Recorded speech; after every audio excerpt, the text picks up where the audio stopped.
Hey guys, it's QuickyBaby and welcome back to World of Tanks, and currently you're looking at one of the strangest things I think that has ever gone into the game in the 6 years that I've been playing it. This is the Nameless Tank. It's a tier 8 Japanese premium heavy tank that just got released on the Asia server yesterday. This vehicle is actually featured in a completely different game altogether called Valkyria Chronicles, which was published by Sega on the PlayStation in 2008. And while personally I never heard of this game until yesterday, apparently it was so popular that it spawned a media franchise with anime, manga, and also 3 sequels to the original game. But of course this has big implications for World of Tanks, and I'm sure that you have a lot of questions that hopefully I'm going to be able to provide some insight to. Firstly, I'm going to run down the statistics of this vehicle, show you how it stacks up to some of its tier 8 counterparts, and then followed up with some ace tanker gameplay and just demystify everything about this vehicle. And there's one thing I should mention, the crew voices do sound a little different.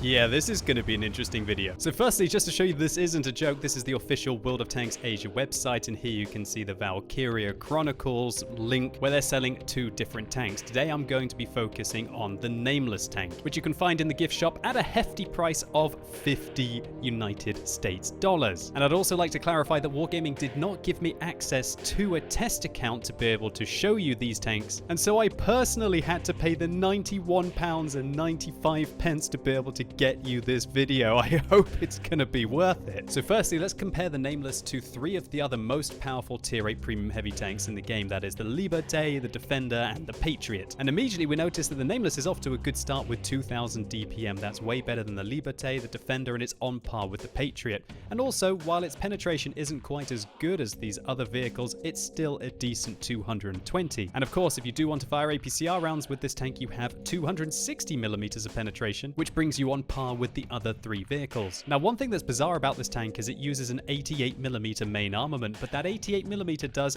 300 average damage, which is on par with the Liberté's 100mm main armament, and has 60 better alpha damage than the 90mm gun on the Patriot. And while the shell velocity on the standard rounds is a rather poor 900 meters a second, one thing I do like is the amount of ammunition it can carry. 68 rounds of this 88mm ammunition allows it to do over 20,000 potential damage. And so that means you never really have to dip into your APCR rounds and start wasting them if you pull off a few bounces or just pulling off a mega carry. Next up, let's take a look at the gun handling. 2.3 seconds aim time, that's fantastic, just as good as the Patriot, way better than the Liberté's 100mm, and massively better than the Defender's 122mm main armament. Its accuracy is also pretty okay for a heavy tank at 0.37, that's better than the Patriot, way better than the Defender, and only just a bit worse than the Liberté. Now, as if 2.3 seconds aim time is not good enough on a heavy tank that has 300 alpha damage, look at the dispersion values on this vehicle. They are the best in this comparison when moving, when turning the tank, and also when turning the turret. And so this means that if you use vertical stabilizers on the Nameless and you have a decent crew, that you can shoot on the move, you can snapshot like a total boss. Even with the 300 ping that I was playing with on the Asia server, it just felt like a dream with regards to the gun handling. A quick mention should be made that this tank doesn't exactly have the best elevation, however, at 15 degrees, and its gun depression is an okay 8. So how about the mobility on the Nameless? And this is where, in my opinion, things get a little bit ridiculous. The vehicle, it goes at 50 kilometers an hour. That's faster than the Liberté and the Patriot's already awesome 40 kilometers an hour. And while the vehicle isn't the heaviest at 34 tons, it has a great engine, giving it an impressive power to weight ratio of over 16.76. That's way better than the Liberté and even better than the Patriot's already arguably overpowered mobility. And when you factor in that this vehicle gets better ground resistances than all of the other vehicles in this comparison, this thing feels more like a medium tank than a heavy tank. One thing that did annoy me when playing this vehicle, however, is the tank traverse speed really lets it down at 26 degrees a second,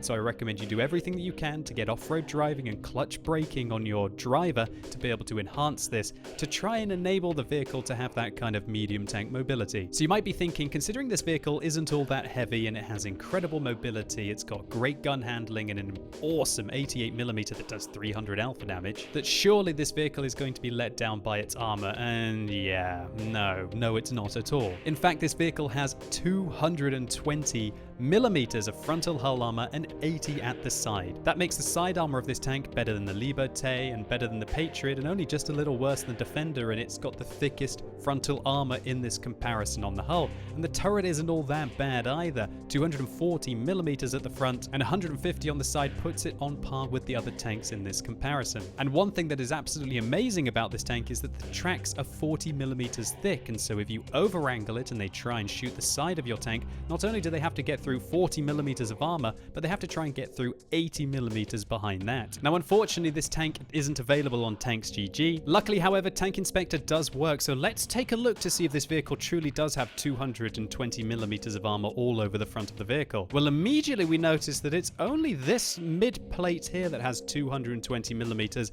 and then it dips down to 200, to 180, to 170, to 160.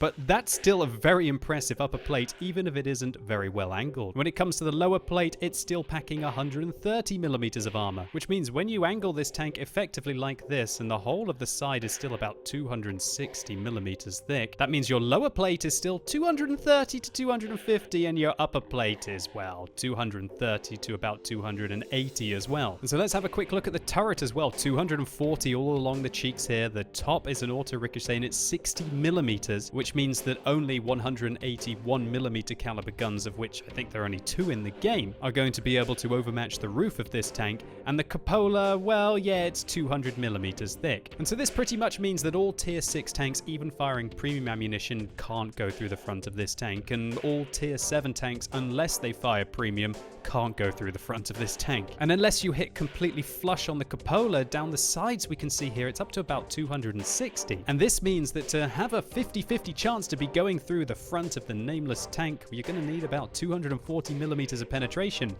Most of the tanks that have that are tier 9 and tier 10. In addition to this impressive armor, the vehicle also has 1,600 hit points, which is 100 more than all of the other vehicles in this comparison, and top this all off with 370 meters view range, which sits in the middle of the Defender and the Patriot along with the Liberté, and that's more than enough if you want to use coated optics on this tank to get up to about 450 meters overall view range with a decent crew. And finally, as if all of these features were not already a joke enough, the vehicle also has only a 10% chance to be set on fire when its engine is hit, and its rounds are rather cheap, 475 credits per shot with 300 alpha damage. That's half of the Liberté's, even though it's packing the same alpha damage. And so while obviously I can't tell what all of you lovely ladies and gentlemen think about this tank as of yet until I read the comments down below when this video is released, it looks to me that the Nameless is just as good, if not better, than the best aspects of all of these 3 arguably overpowered tier 8 premium tanks. This vehicle is obviously intended for fans of the Valkyria franchise, and if you're one of them, you are not going to be disappointed if you purchase this tank and take a look at what your crew are, because you have Carissa Constant as your commander, and boy does she look different to all of the other Japanese female crew members that are available in World of Tanks currently. And of course the driver of the Nameless is Guserg, and he of course looks very different to all of the Japanese guys that are available in the game. In addition to these already rather special crew members, the vehicle comes with Brothers in Arms for free, and it also counts as a 0 skill crew, and so that has meant after playing 19 battles of World of Tanks, I am already 44% of my way through my 3rd skill, and so you can expect your crew to accelerate rather rapidly indeed. But there is one word of warning if you choose to purchase yourself the Nameless on the Asian server, and that is that you cannot send this crew to the barracks, nor can you try and recruit a different commander to go inside the tank. This crew are stuck in the Nameless forever, so you cannot reassign them to your other Japanese vehicles, and that also prevents you from using this tank to train up other Japanese heavy crews, which is a real shame because this is the first tier 8 Japanese premium heavy tank in the game. Anyway, I think that's quite enough jabbering on, even though there's a lot to talk about with this vehicle. Let's get stuck into some gameplay.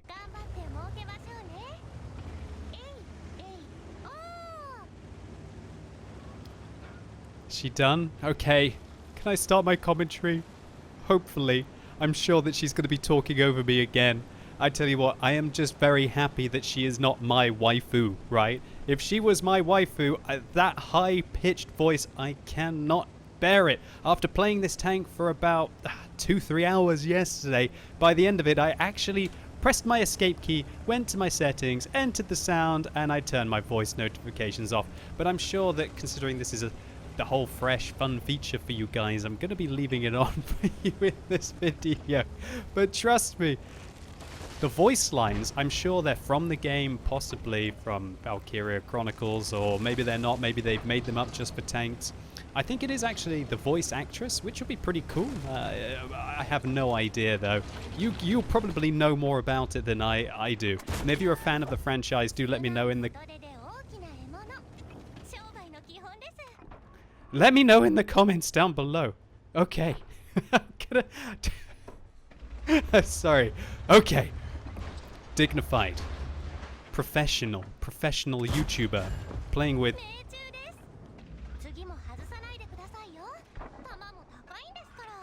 Oh.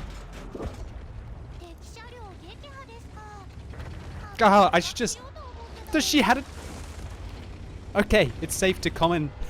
I feel like the last time this happened to me was when they put the Czechoslovakian tanks in the game. When the Czechoslovakian tanks went into the game with the national crew voices, I feel like their voice lines are quite long as well. And originally it was so mysterious to me and so different that I kind of had to pause each time. And I'm sure if you like this video with me becoming mystified by the voice lines, go and watch my first ever Czechoslovakian video, which will be on the Skoda T40, and the same kind of thing happens to me there. But I have to admit, this is even more pronounced, completely different. Now we've got the Sturmil up on the ridge, we snap our shot in. Okay, we snap our shot in, we're going to fire another one, and we hit him again. And that's because the accuracy on this gun, that .37, it's not too bad, but it's the aim time and the dispersion values that are just absolutely incredible. And when I finally got vertical stabilizers on this tank, and I'd like to clarify that while I did spend £90 on purchasing this tank, it didn't come with any of the equipment, but it didn't take me very long at all to be able to earn the amount of credits. Luckily there was a discount on equipment this weekend on the Asia server, and so I was able to quickly get vert stabs, quickly get a gun rammer, and then either your choice of coated optics or vents. Personally, I took vents on this tank because I feel like I'm always trying to engage my opponents at short to mid ranges, but there's also a good argument to be using coated optics on this tank as well. Now, we just found that Sturmil is not using the top gun. I believe he's using either 100mm or 105mm. He's definitely not using that 128mm gun that he could be using on that vehicle, as that might have possibly been able to challenge the frontal armor of the Nameless. But he was undergunned, and it showed for it. He wasn't able to penetrate me, and neither was the IS-6 firing standard ammunition able to go through the front of this tank. But even though I've blocked 1,290 damage, you haven't even really seen the half of it. Things are going to get very hot with regards to the amount of shells that we take in this game, and you can truly see just how incredibly overpowered this tank is with regards to its frontal armor and also its mobility. Aim time is great as well, but it didn't really look like the aim time and accuracy were too good there against the IS-2. But you show me a tier 8 heavy tank that can really be super effective at those mid to long ranges, even outside of a Patriot or maybe even an FCM50T with those low caliber guns. But this gun's lower caliber than them, but it has higher alpha damage. It just doesn't make sense, really. There's a lot of aspects about this tank that just don't make sense, really, when it's come down to the balancing aspect of the vehicle. And I feel like Wargaming have completely missed the plot with the balancing of the Nameless. And I wonder if they've done that purely because they want the tank to sell a lot, because maybe they're in some kind of a deal with Sega, and a deal with Sega obviously publishes the Valkyria Chronicles. Maybe they want to sell a lot of these tanks because they've got a set amount price they've got with Sega. I'm just guessing. I'm just trying to figure out reasons as to why this tank really needs to be as good as it is. I've never felt more comfortable in a tier 8 heavy tank sitting in front of tier 8 and lower vehicles as I have playing in the Nameless. The only other tank that I felt that comfortable with is the Liberté, of course, if they fail to hit the cupola on top of the tank. But the difference between the Liberté and the Nameless is that the Liberté's cupola on top of the vehicle is incredibly weak, and also the side armor on the Liberté is much weaker than it is on the Nameless. Now the T-20's got so frustrated with people failing to penetrate me that he's now firing APCR rounds. And I think the APCR rounds on the T-20 are starting to pack up to about 240 millimeters of penetration. I don't think they're quite as high as the Pershing's penetration, which is 268. Either way, he's bouncing off me, the Tiger's bouncing off me, the Jagdpanther's bouncing off me, and those guys are using their top guns, so we're just bouncing 200 to 240 millimeters of penetration here as if it was nothing. And this matchup, while it is pretty okay for the Nameless, it's not like it's incredible. It's not like there are... Oh, please. Okay, it's not like that there are loads of tier 6 tanks on the enemy team that are starting to have about 150 millimeters of penetration that aren't able to go through me. Even the tier 7s that we're engaging here should have decent amounts of penetration. Well, they do because they're firing premium, or they've got long 88 millimeters like on the Tiger with decent penetration that should be able to contest the front of this armor, but they just can't. And I've got the aim time, I've got the accuracy, and more importantly, I've got the DPM to be able to pick them apart. And I'm kind of the only one who really turned around well. The T-34 has joined and the Tiger P has joined. Yep. She never stops, she never stops. Okay, I lost 2 crewmen. I lost 2. There's multiple girls inside my tank now. This is too much. I can't handle it. Okay, I'm done. I can't deal with it. It's gone. Sorry, boys. Sorry, girls. If you like that, that's not. I just can't. I can't deal with it. It broke me. It broke me inside. So, one thing that was interesting there is I actually lost 2 crew members, I believe, with a single penetrating shot from the T-20, or I might have taken a hit from another vehicle. Maybe I got hit by the artillery, actually. I have used my med kit. Possibly. One thing that I did notice with this tank is that when you do get penetrated, you do lose your crew members rather quickly. And so it might actually be worth investing using a premium med kit on this vehicle. But I was being cheap. I was using as few APCR rounds driving this tank as possible. When you've got 220 millimeters on your standard ammunition, that's perfectly possible to be able to do so. I was using some Onigiri, but that was purely to just try and up that DPM a little bit further and become the true monster. And this tank, as you're going to see in the post-game stats, doesn't really have an issue with making credits as long as you don't dab that 2 key and start spending 4,800 a shot on your APCR rounds. Then you are going to be making a hell of a lot of credits in the Nameless, especially in a matchup like this. So we've killed 4 tanks, we went back, we defended the cap circle against multiple opponents, our commander is dead, we heal her finally. Now, does that mean that she probably wasn't speaking? Hopefully she wasn't speaking while she was dead. Do you know what? I think she's got such a loud mouth, you could probably take her down and she would probably keep on talking, just going on and on and on. Honestly, at first it's like a novelty and it's hilarious, but after a while it just gets too much, at least for me, but maybe it won't be too much for you. And so if you do play on the Asia server, or if alternatively these tanks do come to the North American and the European server, and even possibly the Russian server, but that I'm going to be talking about that in a little bit. I've jumped the gun a touch. So the Tiger actually manages to penetrate me there. Now I'm loading a high explosive round. Hopefully we can penetrate the GW Panther. Oh, what a shot. Beautiful. We roll for 360. That was a 50-50 with the high explosive rounds, securing my top gun and pushing my damage total over 4,600 in this pretty much just over 9-minute game. 2,400 spotting as well. Let's go and finish off this tier 7 Soviet heavy tank, or is it the Chinese one? I'm not entirely sure. Irrelevant. He's dead anyway. Pushing our damage total just shy of 5,000. Let's take a quick look at the post-game stats. So that certainly was one of the most leisurely strolls through the enemy team that I think I've ever encountered in World of Tanks. For that, we pick up a top gun for our 6 kills, a high caliber for our just shy of 5,000 damage, a steel wall for blocking 4,560, pretty much triple the hit points of our tank, and we even get a cool headed medal for ricocheting 10 shells in a row against some rather large caliber guns. To top it all off, as I did spend £92 to be able to showcase this tank for you, I managed to get some 5 times experience bonuses, so we get a whopping 15,445 experience for our 1,688 base. And as I didn't fire any premium rounds this game, we make 130,000 credits profit. not bad at all. So now that all the fun, the games, the cute little anime voices, the cute little anime faces, and a tank that looks like a Lux that ate all the pies, if you brush all that aside, what we have here is a pay-to-win tank. This vehicle is without a shadow of a doubt completely overpowered, and frankly, whoever balanced this tank doesn't have a clue.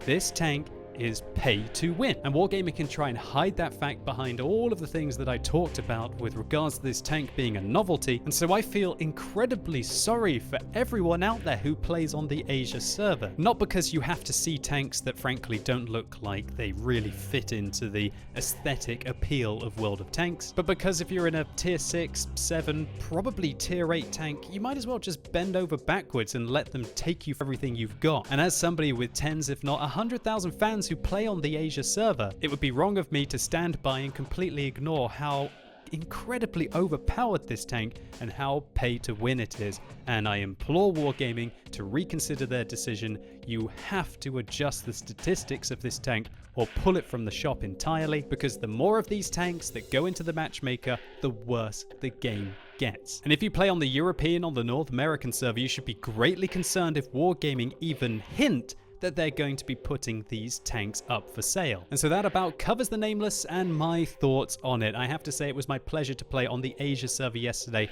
So many of you, my lovely community, sent me messages in game. I read a few of them. I'm sorry I was unable to reply to all of them. And as always, you lovely ladies and gentlemen never cease to amaze me how international this content of mine has become. And hopefully all of you enjoyed this video. If you did, please consider giving it a like. I'd really appreciate it, because this video and the one that I'm going to make tomorrow cost me £91 of my own money. And make sure you let me know in the comments what you think about this Valkyria Chronicles Nameless Tank. Do you agree with me that it looks completely overpowered? And if you're playing on the European or the North American server, would you like to see these vehicles in your version of World of Tanks? And as always, thank you so much for watching. You've been epic, and hopefully I'll see you soon.